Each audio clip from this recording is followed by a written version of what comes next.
The great crystal hall of Nexus Prime sparkled with light from a dozen different suns. Representatives from the most powerful civilizations in the galaxy sat around a massive circular table, their alien forms casting strange shadows on the polished floor. Today was the quarterly meeting of the Galactic Council, where they discussed the fate of lesser worlds across the stars. Ambassador Zixthara adjusted her 6 arms as she stood to address the council. Her blue skin shimmered as she activated the holographic display above the table. "Fellow council members," she began, her voice carrying the authority of the Hegemony Empire, "we must discuss the primitive world called Earth." A ripple of amusement passed through the assembled aliens. The Vorthan War Master, General Korth, let out a deep rumble that served as laughter for his species. "Are we still watching those hairless apes?" he growled, his massive form barely fitting in his specialized chair. Zixthara smiled, showing rows of sharp teeth. "Indeed, their latest diplomatic transmission is particularly entertaining." She gestured, and the hologram changed to show a human male in a formal blue suit. The recording began to play. "Honored members of the Galactic Council," the human said, his voice trembling slightly. "I am Secretary General Harrison of the United Earth Government. Once again, we humbly request consideration for membership in your great alliance. We offer our complete cooperation and are willing to share our resources in exchange for basic fusion technology and medical advances." The council chamber erupted in laughter. The crystalline being known as Shard clinked like breaking glass. "They still use chemical rockets," he chimed, his voice like wind through crystal caves. "Their fastest ships barely reach 1/10 the speed of light." War Master Korth stood, his massive claws clicking on the table. "Show them our military assessment," he demanded. "Let us see what this mighty human fleet looks like." Zixthara nodded and changed the display. New images appeared showing Earth's orbital defenses and fleet positions. 23 ships floated in space around the blue-green world, their hulls patched with obvious repair work.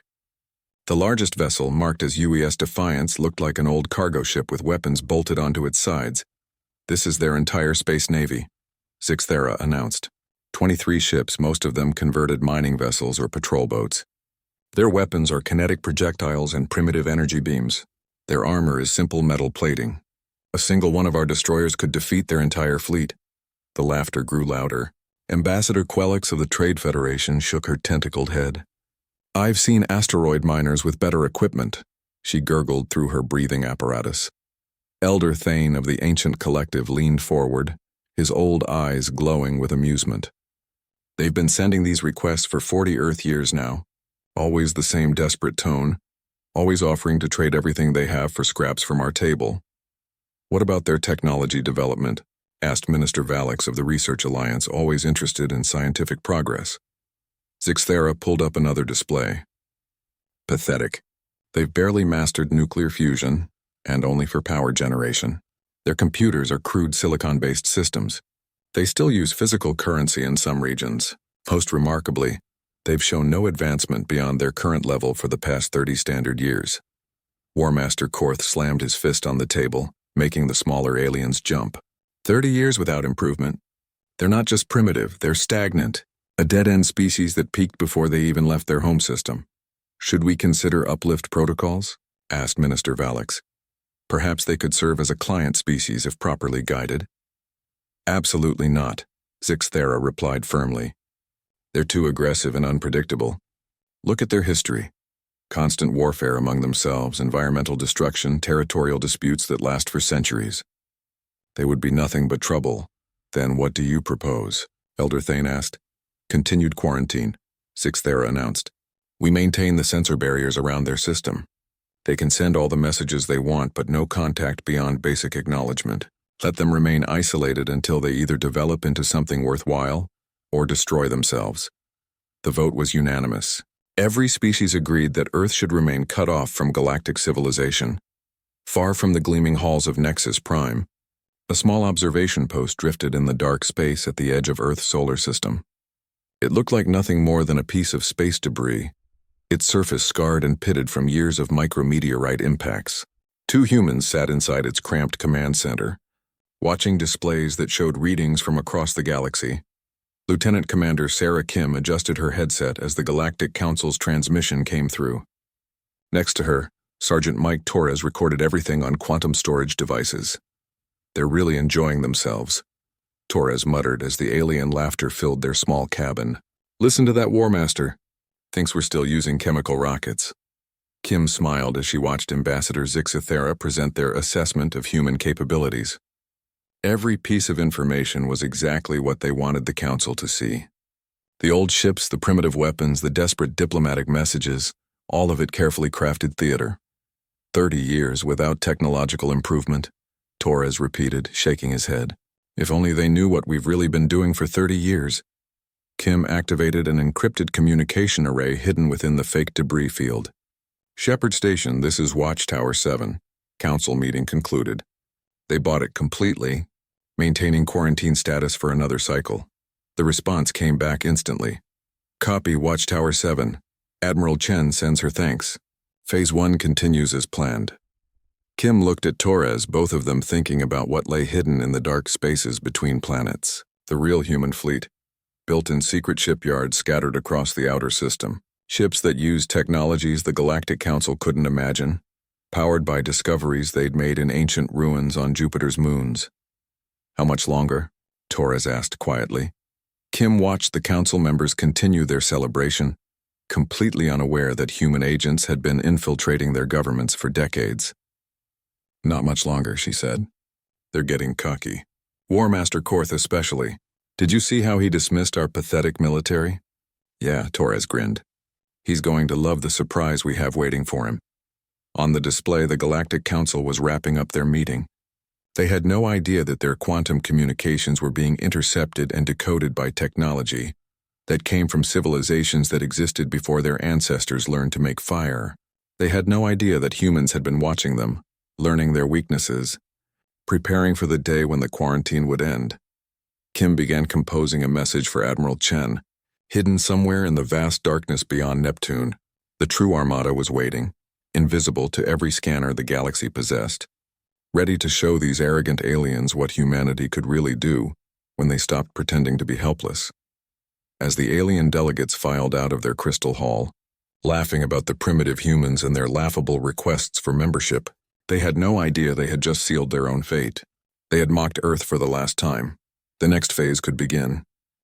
Deep in the cold darkness beyond Neptune, where no sunlight had touched metal in billions of years, something impossible floated in the void.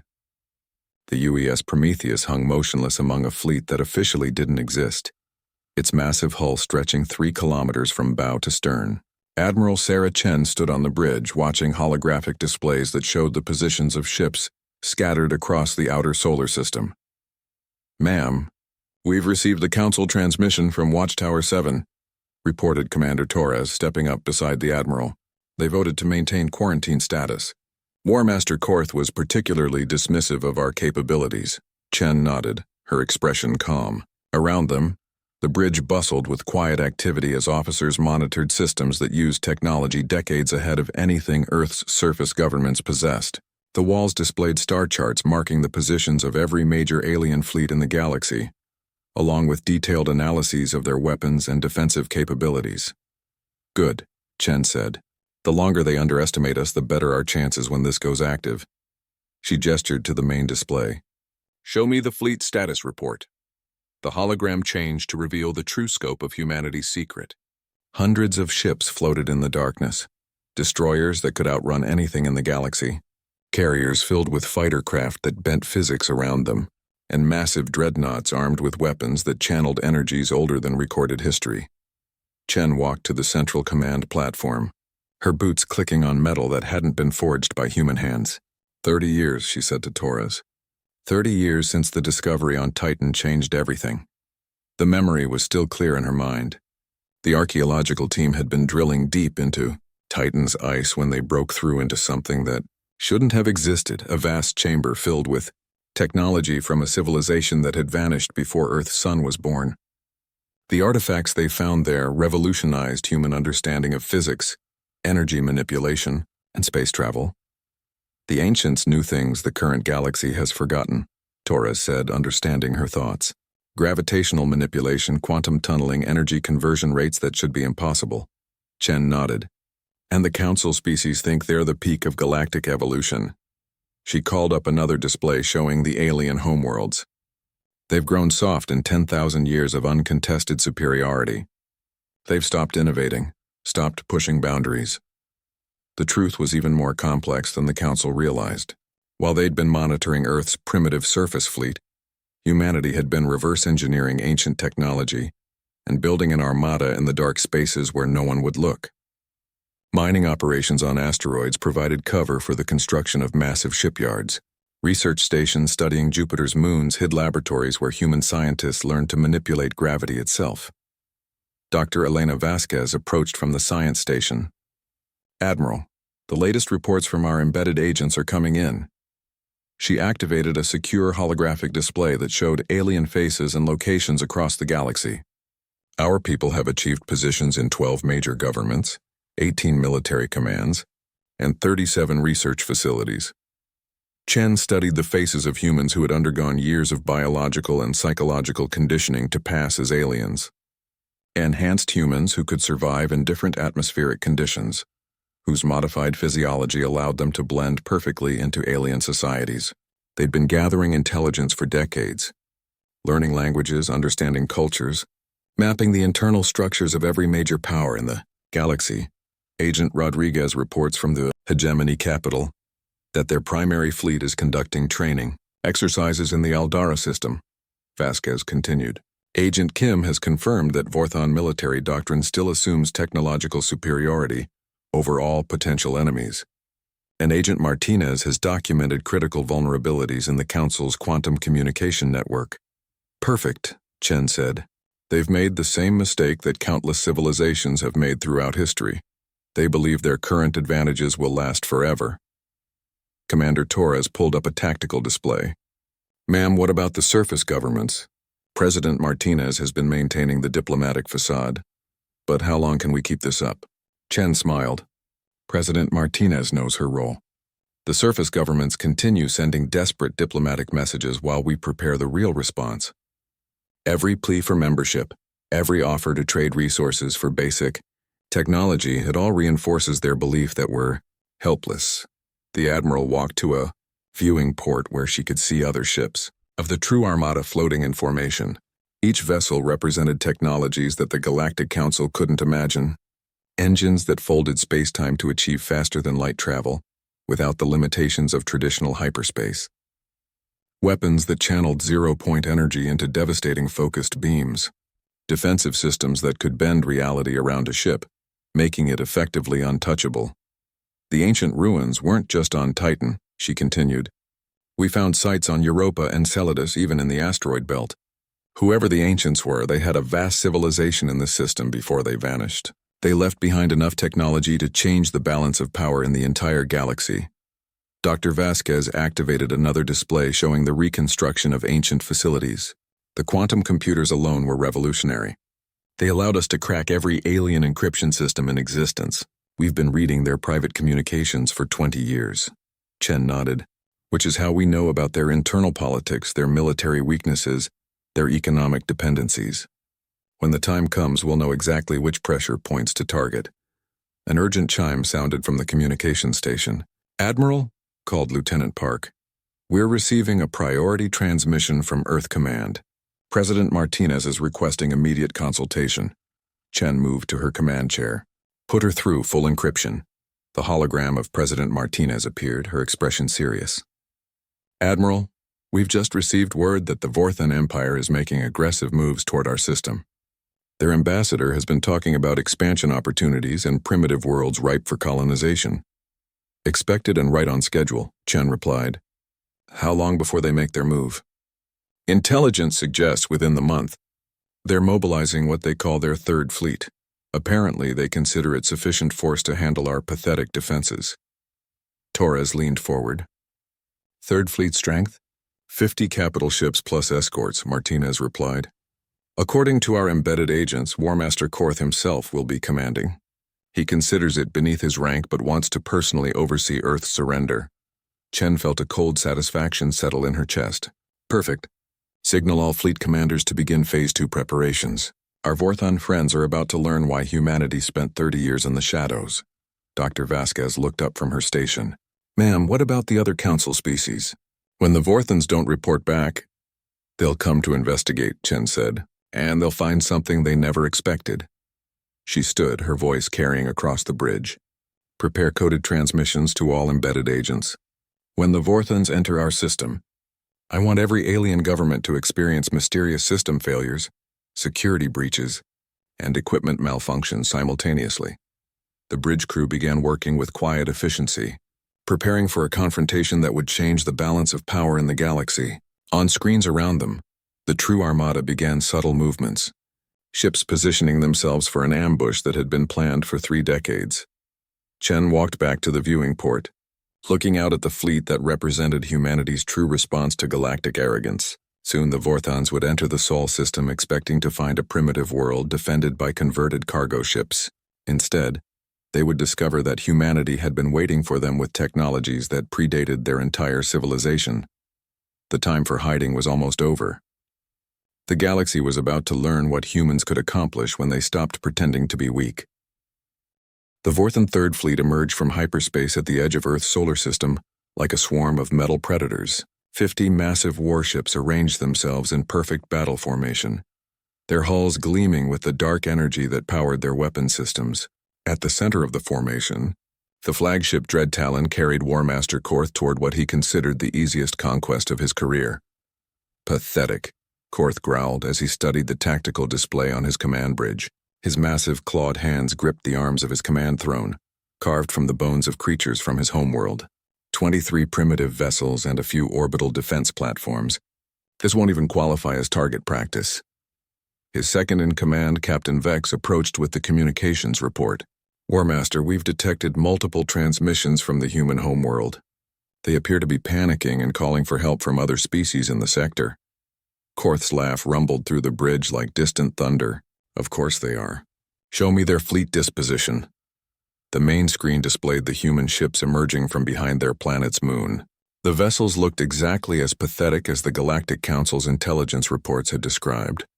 Old cargo haulers with weapons welded to their hulls, mining ships converted for military use, and their flagship, a rust-streaked vessel that barely deserved the name warship. Broadcasting on all frequencies. War Master, reported the communications officer. The human commander is requesting negotiation. Put it through, Korth ordered. I want to enjoy this. The screen showed a human male in a military uniform, his face pale with fear. This is Admiral Jackson of the United Earth Defense Force. Vorthon vessels, you are entering Earth space without authorization. We request immediate withdrawal to avoid conflict.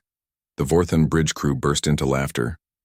Even their most junior officers found the human's desperate tone amusing. Korth leaned forward, his massive form casting shadows across the bridge.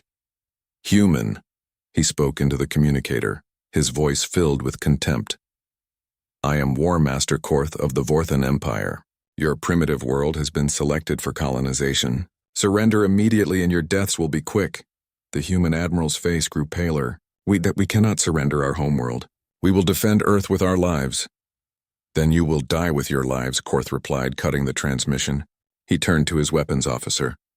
Begin the demonstration. Disable their flagship but leave it intact. I want prisoners to present to the Galactic Council. The Vorthon fleet moved forward with practiced precision. Their weapons charged with energy that could melt mountains. Their shields activated to deflect the primitive projectiles they expected the humans to fire. This would be over in minutes, but something unexpected happened. Instead of retreating behind their planet's orbital defenses as any sensible primitive species would do, the human fleet charged directly toward the Vorthon formation. Are they insane? Captain Vex asked, watching the tactical display in disbelief. They're flying directly into our weapons range. Korth frowned. The humans were either incredibly brave or incredibly stupid. Either way, their sacrifice would be noted in his victory report. All ships minimum power settings. Disable them, but keep the hulls intact. The Vorthon fleet opened fire, energy beams designed to cripple rather than destroy, striking the leading human vessels. But instead of the expected explosions and surrender signals, something impossible happened. The human ships began to change. Hull plates that had looked like random patches of rust and repair work suddenly fell away, revealing gleaming surfaces underneath. What had appeared to be crude weapon mountings unfolded into sophisticated systems that hurt to look at directly. And then, most impossibly of all, each human ship split open like a flower blooming, releasing clouds of smaller vessels that had somehow been hidden inside. "What in the void?" Korth started to say, but his words were cut off as his sensor operator began screaming warnings. "War Master, massive hyperspace signatures detected. Multiple contacts dropping out of FTL. Impossible," Korth snarled. "No one else has ships in this system." But the sensors didn't lie. Space around the Third Fleet began to shimmer and distort as dozens, then hundreds of new contacts appeared. Ships that were larger and more advanced than anything in the Vorthan Navy materialized from what had seemed like empty space, their hulls reflecting light in patterns that made veteran warriors dizzy to observe. The largest vessel appeared directly in front of the Third Fleet, its 3-kilometer length dwarfing even Korth's flagship. Energy readings from the newcomer were off all known scales, and its weapon signatures didn't match anything in Vorthan databases. "This is Admiral Sarah Chen of the United Earth Navy," came a calm voice over all frequencies. "Fourth and Third Fleet, you came to conquer a primitive world. You found something else entirely." Korth stared at the tactical display as the truth became clear. The primitive human fleet had been a disguise, and now they were surrounded by vessels that made his own ships look like toys. Worse, his sensors were detecting energy patterns that shouldn't be possible. Gravitational manipulation, quantum field distortions, and power signatures that exceeded theoretical maximums. "Impossible," he whispered. "The Council said they were primitive. They've barely achieved faster-than-light communication." Captain Vex's voice was tight with fear. "War Master, our ships are being targeted by weapon systems we can't identify. Power readings suggest they could vaporize our entire fleet." Korth tried to regain his composure. "All ships battle formation. Prepare for full combat engagement." But even as he gave the order, he realized how futile it was. His weapons were designed to fight other species that used similar technology. These human ships were operating on completely different principles. The human admiral's voice came through again, still maddeningly calm. "War Master Korth, your fleet is surrounded and outgunned. I'm going to demonstrate why attacking Earth was a mistake." One of the human ships, a sleek vessel barely half the size of a Vorthon destroyer, moved toward a group of Vorthon cruisers. Instead of firing conventional weapons, it seemed to fold space around itself, appearing instantaneously next to its targets. Energy discharged from its hull in patterns that bypassed shields entirely, and 3 Vorthon cruisers simply stopped working. Their power systems drained, their crews unconscious but alive. "Surrender now," Admiral Chen's voice continued, "and your crews will be treated according to galactic law. Continue fighting and we'll show you what human technology can really do." Korth's hands tightened on his command throne until his claws cut into the bone. Around him, his crew looked to him for orders, but what could he tell them? How could he fight an enemy that seemed to break the basic laws of physics? "War Master," his communications officer said quietly, "we're receiving distress calls from ships throughout the fleet. These humans, they're not using any weapons or technology we understand." Korth stared at the main screen, where Admiral Chen's face had appeared. The human woman looked at him with eyes that held no mercy, only the cold satisfaction of a plan perfectly executed. "You mocked Earth," she said. "You thought we were helpless primitives begging for scraps from your table. You were wrong. And now you're going to help us send a message to the galaxy." The trap had closed perfectly, and War Master Korth realized he had just become the first victim of humanity's true power. War Master Korth found himself sitting in a chair that shouldn't exist, aboard a ship that defied everything he understood about physics. The interrogation room on the human vessel Prometheus was simple: white walls, a plain table, 2 chairs. But the walls hummed with energy patterns that made his scales itch, and the gravity felt wrong, as if it could be turned off at will. Admiral Sarah Chen entered the room carrying a data tablet, her expression calm and professional. She sat across from the captured Vorthan commander and activated the device, causing holographic displays to fill the air between them. "War Master Korth," she began, her voice conversational, "I want to show you something interesting."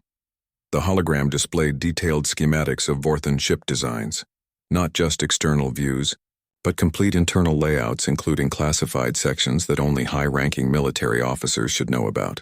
Engine specifications, weapon capabilities, crew quarters, even the location of emergency supplies were marked with perfect accuracy. Korth's yellow eyes narrowed. How did you obtain classified military intelligence? Chen smiled and gestured, changing the display to show personal files. Korth's own service record appeared, including private commendations and disciplinary actions that weren't in any central database. His family history, his personal preferences, even his medical records from childhood were laid out in perfect detail. We've been watching all of you for 30 years, Chen explained calmly. Your governments, your military, your personal lives. We know your ship designs better than your own engineers do. We understand your tactical doctrines, your supply chains, your political weaknesses. The display shifted again, showing a map of the Vorthon Empire with detailed information about each world. Production facilities, defensive installations, trade routes, everything was marked and analyzed. But what made Korth's blood run cold was seeing the locations of Vorthon fleets throughout their territory, along with real-time status reports that were being updated as he watched. Impossible, he growled. Our communications are quantum encrypted. No primitive species could break our security. Chen laughed softly. Primitive? War Master, your encryption is based on mathematical principles that the ancients solved 50,000 years ago. We found their computers in ruins on Titan. Quantum encryption might as well be children's codes to us now. She activated another display showing the battle that had just concluded. Korth watched in horror as the engagement was replayed from multiple angles, showing how completely outmatched his fleet had been. Human ships moved through space using gravitational manipulation that bent physics around them. Their weapons discharged energies that his sensors couldn't even classify. Your third fleet was destroyed or captured in 6 hours, Chen continued. 50 capital ships reduced to debris or prisoners. Not one human vessel was even scratched. My crew, Korth started. Alive and unharmed, Chen assured him. We're not like you, War Master. We don't kill unnecessarily. Her voice hardened. But don't mistake mercy for weakness. We could have vaporized your entire fleet in minutes if we'd chosen to. Meanwhile, across the galaxy, the Galactic Council was discovering that their technological superiority wasn't as secure as they'd believed. On the hegemony homeworld, Ambassador Zixthara stared in confusion at her command center's displays as critical systems began failing throughout their territory. What's happening? She demanded of her technical staff. Unknown, Ambassador, replied her chief engineer, his 4 arms working frantically at multiple control panels. Our primary shipyards are reporting massive system failures. Navigation computers are malfunctioning. Communication arrays are going offline. And our defense grids are showing error cascades we've never seen before. Similar scenes played out across 12 different worlds as human agents activated simultaneously. Agent Rodriguez, who had spent 15 years rising through the ranks of hegemony intelligence, uploaded quantum viruses into their central networks. Agent Kim triggered sabotage routines she'd been placing in Vorthon systems for over a decade. Agent Martinez, positioned in the Council's own communication center, began systematic interference. With their quantum networks, the crystalline, Collective's homeworld experienced what they initially thought was a natural disaster. As their crystal matrix networks began resonating at harmful frequencies, the Trade Federation found their economic databases corrupted by algorithms that redistributed resources in patterns that would take months to unravel. Back on the Prometheus, Admiral Chen was showing War Master Korth the scope of the simultaneous operations. Real-time reports flowed in from human agents positioned throughout galactic civilization, each one documenting successful sabotage of critical infrastructure. You placed spies in our governments? Korth asked, his voice hollow. Not spies, Chen corrected. Citizens. Our people didn't infiltrate your societies, they joined them. They lived among you, worked alongside you, even married into your families. For decades, they've been part of your civilizations while sending us everything we needed to know. She activated a new display showing biological scans. It wasn't difficult, really. A few genetic modifications, some psychological conditioning, enhanced physiology to survive in different atmospheric conditions. Humans are remarkably adaptable. Korth stared at images of humans who had been surgically and genetically altered to pass as members of different alien species. The medical technology required was beyond anything his people possessed. Yet Chen spoke of it casually. as if changing one's entire biology was routine. The Galactic Council maintained their superiority through control of advanced technology. Chen continued. But they made a critical error. They stopped innovating. 10,000 years of uncontested power made them complacent. They thought their current technology would always be sufficient. She showed him recordings of the ancient ruins discovered on Earth's outer moons. Vast complexes filled with devices that manipulated matter and energy in ways that current galactic science couldn't explain. Computer systems that operated on quantum principles beyond modern understanding. Weapons that channeled forces from dimensions that most species didn't know existed. The ancients were here long before your civilizations developed spaceflight, Chen explained. They left behind enough technology to change the balance of power in the entire galaxy. While your people were content with incremental improvements to existing designs, we spent 30 years learning from beings who transcended the limitations you still accept. Korth watched displays showing human ships that could fold space-time, weapons that bypassed conventional defenses entirely, and manufacturing techniques that created materials stronger than anything in galactic databases. The humans hadn't just developed superior technology, they'd learned to think beyond the boundaries that limited every other species. "What do you want?" he asked finally. Chen's expression grew serious. "Change. For 10,000 years, the galaxy has been ruled by species who achieved power through technological advantage, and then used that power to suppress everyone else. Primitive worlds exploited for resources, lesser species enslaved or quarantined, a system built on fear and oppression." She showed him recordings from dozens of worlds, species that had been contacted by the galactic powers only to be subjugated, their resources taken, their people treated as curiosities or labor. The same pattern repeated throughout the galaxy's history. "We're offering something different," Chen said. "A galaxy where technological advancement is shared instead of hoarded. Where species are judged by their character rather than their weapons. Where cooperation replaces domination." Korth looked at the human admiral with new understanding. This wasn't just about military conquest. It was about fundamental change to galactic civilization. "And if the Council refuses?" he asked. Chen's smile was cold as space itself. "Then they'll learn what happens when the humans stop pretending to be weak." The great crystal hall of Nexus Prime had never seen silence like this. Ambassador Chen, Admiral Chen's sister, stood at the center of the circular chamber where, just months before, the Galactic Council had laughed at humanity's desperate pleas for membership. Now those same alien representatives sat in stunned quiet, staring at evidence they couldn't deny or explain. "Honored council members," Ambassador Chen said, her voice echoing in the crystal hall, "I believe some introductions are in order. I am Ambassador Chen of the United Earth Government. You may remember my previous communications, the ones you found so amusing." Ambassador Zixithera of the Hegemony shifted nervously in her seat. The human woman before them had arrived in a ship that had passed through every defense grid on Nexus Prime, without being detected. Their most advanced sensors hadn't even registered its presence until it landed in their supposedly secure docking bay. "Impossible," muttered Elder Thane of the Ancient Collective. "No ship can penetrate our detection systems." Ambassador Chen smiled and activated a holographic display that filled the chamber's center. "Your detection systems are based on principles that the ancients discarded as primitive 50,000 years ago. Would you like to see how we approached your world?" The hologram showed Nexus Prime from space, its orbital defense platforms and sensor grids clearly visible. Then the recording shifted to show seemingly empty space nearby, until Ambassador Chen's ship decloaked, revealing a vessel that had been sitting motionless just kilometers from the planet's surface. "Gravitational lensing," Chen explained calmly. "We bend space-time around our vessels to make them effectively invisible to conventional sensors. It's one of the simpler techniques we learned from the ancient ruins." War Master Korth's replacement General Vex leaned forward aggressively. "What have you done with War Master Korth and the Third Fleet?" Chen gestured, and the display changed to show the captured Vorthan vessels floating in Earth's orbital shipyards. Vorthan crew members could be seen moving freely about their ships, apparently unharmed but clearly prisoners. "War Master Korth and his people are alive and well," Chen replied. "They're currently helping our engineers understand Vorthan technology.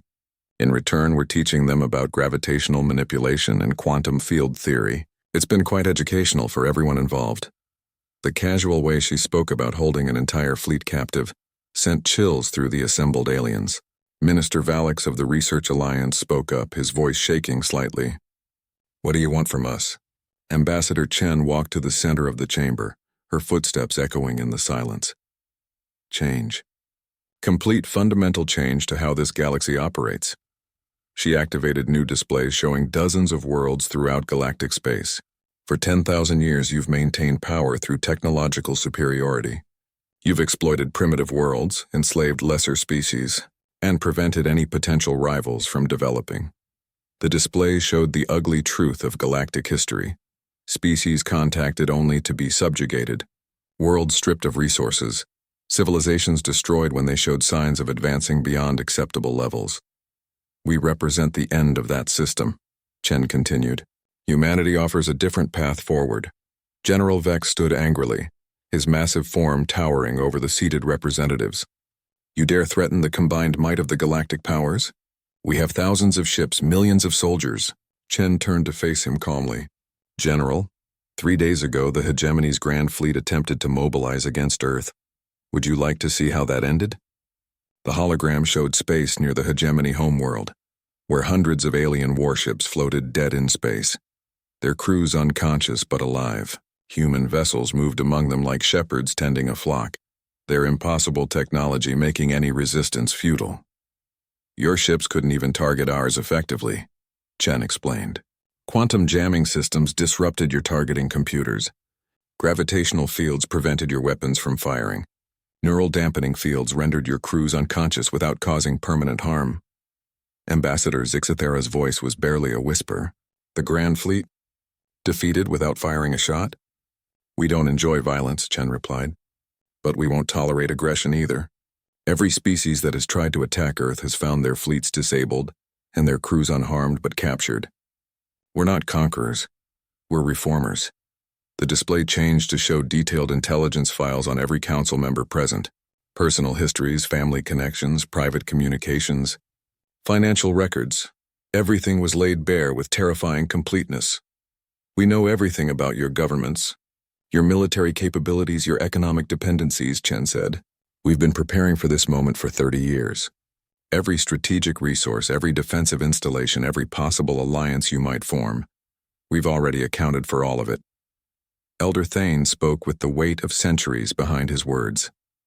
What you're proposing, it would mean the end of our civilization as we know it. Yes, Chen agreed, and the beginning of something better. A galactic community based on cooperation instead of domination, shared knowledge instead of hoarded secrets, justice instead of exploitation. She activated a new display showing Earth, but not the primitive world the Council remembered. Modern cities sprawled across the continents, connected by transport systems that used gravitational manipulation. Orbital installations stretched from the planet's surface to its moons. Industrial complexes that could manufacture entire fleets using self-replicating nanotechnology. This is what Earth has become in 30 years of unrestricted development, Chen explained. Every species in the galaxy could achieve similar advancement if knowledge was shared freely instead of restricted by those in power. Minister Valix stared at the impossible cityscape. Your population. How many humans are there now?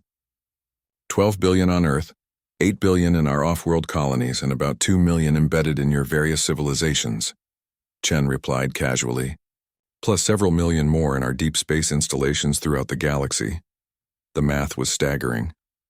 In just 3 decades, humanity had grown from a single primitive world to a distributed civilization that outnumbered many of the Council species. The reproductive rate, enhanced by ancient medical technology, had allowed for explosive population growth while maintaining genetic diversity. You've had agents among us for decades, General Vex said, understanding dawning in his voice. Citizens, Chen corrected again. Our people didn't just spy on you. They became part of your societies. They hold positions in your governments, your military commands, your research institutions. Many have formed genuine friendships and even families with your people. She showed images of humans who had integrated completely into alien societies, scientists working alongside hegemony researchers, military officers serving in Vorthon fleets, traders operating within the Federation's commercial networks. All of them had been sending intelligence back to Earth while living full lives among the species they were monitoring. When the transformation begins, Chen continued, it won't be humans conquering aliens. It will be citizens of the galaxy working together to build something better than what came before. Ambassador Zixithara finally found her voice. What are your terms? Chen smiled, and for the first time since entering the chamber, her expression showed genuine warmth. Simple. The exploitation ends now. No more primitive worlds stripped of resources. No more species enslaved or quarantined. Technology sharing becomes standard practice. The galactic government becomes truly representative instead of dominated by whoever has the biggest weapons. She gestured, and the display showed a new star map. The galaxy reorganized into cooperative regions instead of competing empires. Trade routes that benefited all participants instead of just the powerful. Research institutions that shared discoveries freely. Defense fleets that protected everyone instead of enforcing dominance. You're offering us a choice, Elder Thane said slowly. Submit to your terms or face the consequences. I'm offering you evolution, Chen replied. The choice is whether you'll be part of building this new galaxy, or whether you'll fight against inevitability. The vote was not unanimous, but it was decisive. One by one, the great powers of the galaxy accepted the new reality. Some, like the Research Alliance, embraced the opportunity for unlimited scientific cooperation. Others, like the Vorthan Empire, submitted reluctantly after seeing the futility of resistance. Years later, children of a dozen species played together in parks on worlds throughout the galaxy, while overhead, human and alien vessels worked side by side on projects that benefited everyone. The technology that had once been hoarded by the powerful was now shared freely, leading to advances that no single species could have achieved alone. Admiral Sarah Chen, now Director of Galactic Development, stood on the observation deck of the orbital station above Earth, watching ships from across the galaxy arrive with delegations, students, and tourists. The primitive world that had once begged for scraps from the galactic table had become the capital of a new age of cooperation. The transformation was complete. Humanity had not conquered the galaxy, they had liberated it. And in the Crystal Hall of Nexus Prime, now renamed the Hall of Unity,